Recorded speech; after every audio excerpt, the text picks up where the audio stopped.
आपलं सुख कशा ते बायको असावा पण तिला भाऊ नसावा, तिचा बाप वाघानं वडीत न्यावा, तिच्या आईवर रानडुकरांना हल्ला करावा आणि इष्टीट आपल्याला मिळावा.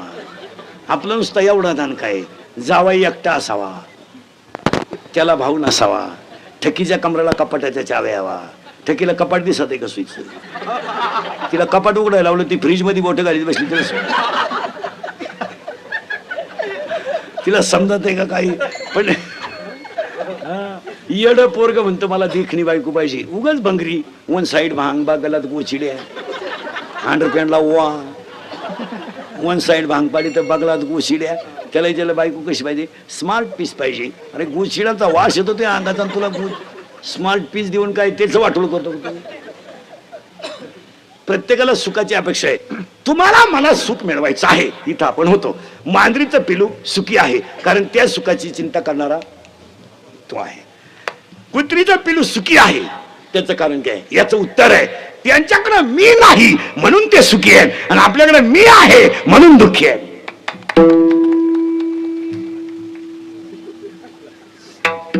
आपण बांधला बंगला, आपल्या बापाला नाही जमलं. अरे तुझ्या बापाला जर जमलं नसतं, पागल बिगल. ज्यांनी हायवेला जमिनी विकल्या आणि ज्यांनी घेऊन हॉटेल टाकले, त्या जमिनीचे मालक त्या हॉटेलमध्ये वेटर आहेत.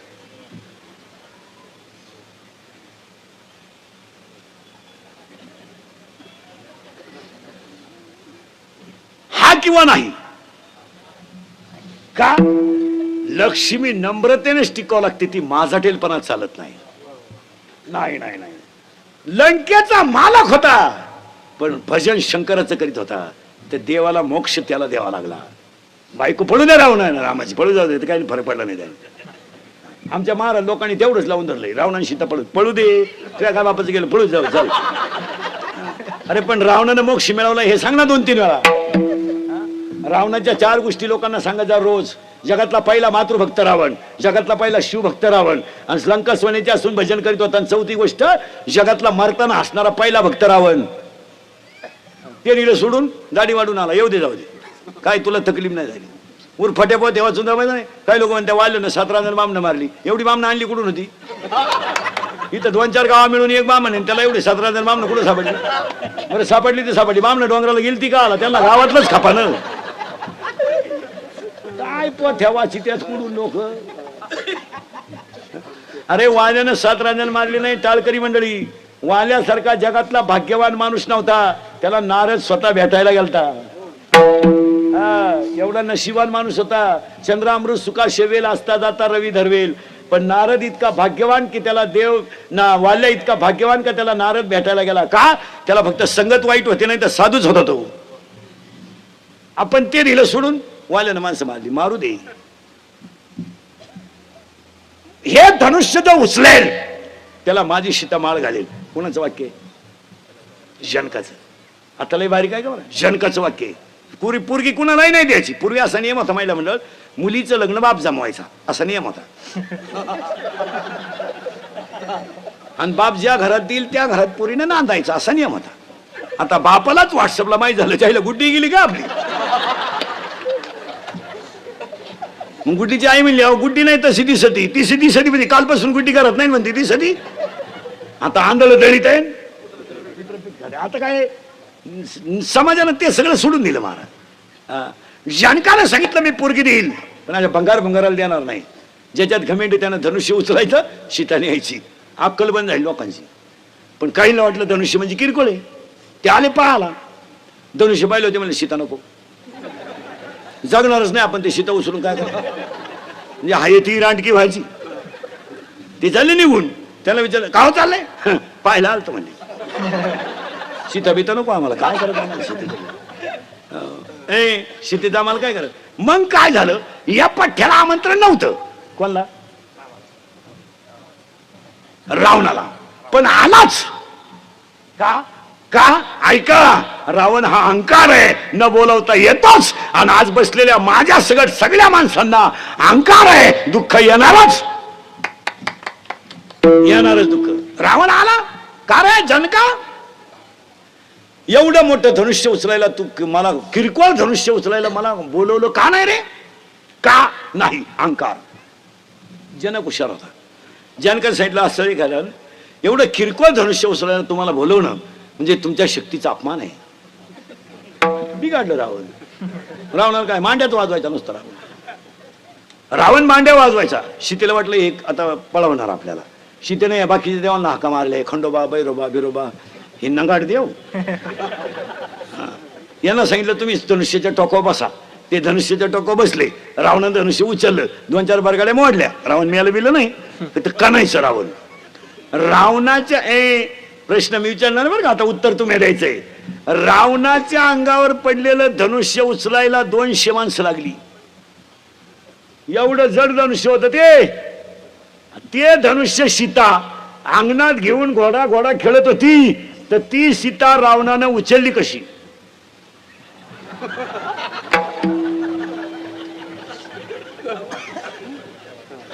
आपलं कीर्तन म्हणजे डिस्कवरी चॅनल. शोधत लावायचा महाराजाला, उगाच नाही. रावणाच्या अंगावर पडलेलं धनुष्य उचलायला 200 माणसं लागली. आणि आमची कीर्तनकार मंडळी म्हणती दाढी वाढून आला आणि सीतेला कवळी मारली. माहिती म्हणून तुम्हाला सांगून ठेवतो, सीता ही माया आहे आणि रावण हा अहंकार आहे. अहंकाराबरोबर माया जाणारच आणि दोन्हीमुळे दुःख येणारच. तुम्हाला मला काय आलंय? अहंकार. काय आली? माया. आणि संपलो आपण. अजून तर काहीच नाही. महिला मंडळ, हे राजाराम भाऊंचा आदर्श घ्या. एवढा मोठा फेस्टिवल त्यांनी मांडला ना, 3 गोष्टी करा. पटलं तर हा म्हणा. आणि हे इंदुरीकडचं कीर्तन आहे. आपल्या कीर्तनाला पटलं तर हा म्हणायचं, नाही पटलं तर नाही म्हणायचं. आपल्याकडे नाही लय उत्तर आहे, हा लय उत्तर आहे. पण भामट्यावानी कीर्तन ऐकायचं नाही. आम्ही म्हणायचं बैल गा बनन, तुम्ही म्हणायचं त्याच्या दुधाचा चहा. मी मरल ना महाराज, मरल नाही मी 5-25 वर्ष, पण तुम्हाला आपली रोज आठवण येणार, ध्यानात ठेवा. आज ह्या बिचाऱ्यानं संस्कृती जतन करण्यासाठी एवढा मोठा कार्यक्रम केला. आज अशा कार्यक्रमांमुळे सामाजिक प्रबोधन होऊन संस्कृती जतन होणं काळाची गरज आहे. अशातून शालेय कार्यक्रम आहे, गायनाचा कार्यक्रम आहे, कीर्तनाचा कार्यक्रम आहे, आणि ह्या गोष्टी आता करणं काळाची. त्या बिचाऱ्याला देवानेच किती चांगली बुद्धी दिली की 16 वर्ष एवढा कार्यक्रम राबवला.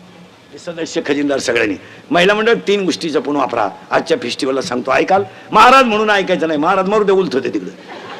महाराज कीर्तन संपले हो का मारण. तुमचा मुलगा म्हणून ऐकायचं. महिला मंडळ 1, पाणी जपून वापरा. आज ही गोष्ट प्रत्येक माणसानं कटाक्षानं पाळली पाहिजे. यावर आपलं मत काय? आजारी तुम्ही पाया पडून सांगतो, पाणी नसल्यावर काय होतं याचा अनुभव आपण 6 वर्ष घेतलाय. पाण्याचा वापर जपून करा. यावर आपलं मत काय? नळ बंद ठेवत जा. भांडे घासताना भांड्यांमध्ये सारखा नळ चालू ठेवत नका जाऊ. दुसऱ्याचा ओटा ओला होईल असं पाणी वापरू नका. आणि शेतकरी बांध फुटेल एवढं पाणी गावाला भरू नका. पाण्याचा वापर जरूर करा, जपून करा. काय मत आहे तुमचं? ही काळाची गरज आहे. 1, पाणी जपून वापरा. 2, वीज जपून वापरा. अजून आपल्यावर विजेचं संकट येणार आहे.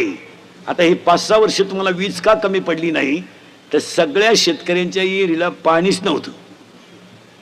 त्यामुळे मोटरी, इलेक्ट्रिकल पंप सगळे बंद होते. यंदा ती अडचण येणार आहे. वीज जपून वापरा. आणि 2, 3, वाणी जपून वापरा. याला जरा आवर घाला आणि वयामानाचं भान ठेवून बोला. सुना आहे तुम्ही, सुना. तुम्हाला सासू सासऱ्याला बोलायचा कवडीचा अधिकार नाही. तू काय तुझ्या बापाच्या घरून 10-12 ताटल्यानंतर आम्ही घेऊन आली, म्हणजे जागीरदारी घेऊन नाही आली. तुझ्या बापानं दिलेलं काय टिकलं बा? बोल. कपाट तर घरात घालताना मोडलं. दिवाण तर वाकेलच होता. सोफा शीटची खेळी निघेलच होती. तांब्या चिमटेलच होता. काय दिलं? विनोद समजू नका.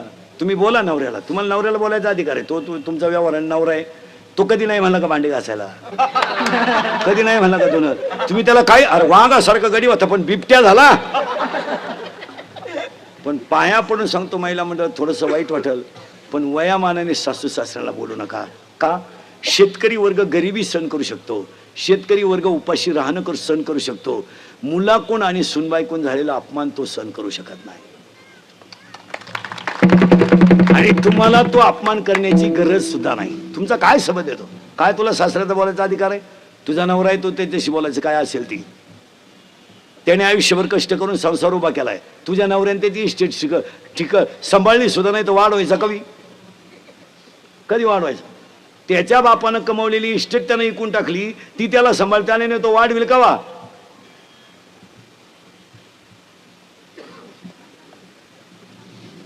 त्याच्या बापाची इस्टेट त्यानं इकली, स्कॉर्पिओ घेतली, आणि तू म्हणती माझ्या नवऱ्याने प्रगती केली. मी घरात आले आणि घराची भरभराटी झाली. विचार बरं तुझ्या मनाला घराची काय अवस्था झाली. हा विनोद नाही. पाणी जपून वापरा, वीज जपून वापरा आणि वाणी जपून वापरा. मान्य? आणि या तिन्ही गोष्टी काळाची गरज आहे. आता तुम्हाला सांगतो तीन. तुम्ही मला बरं झालं त्यांनाच बोलले. तुम्हाला सांगतो तीन. एक, अंगातली ताकद जपून वापरा. मारामाऱ्या करायचे, दंगली करायचे, आंदोलन करायचे, टपरे पेटवायचे दिवस आज राहिले नाही.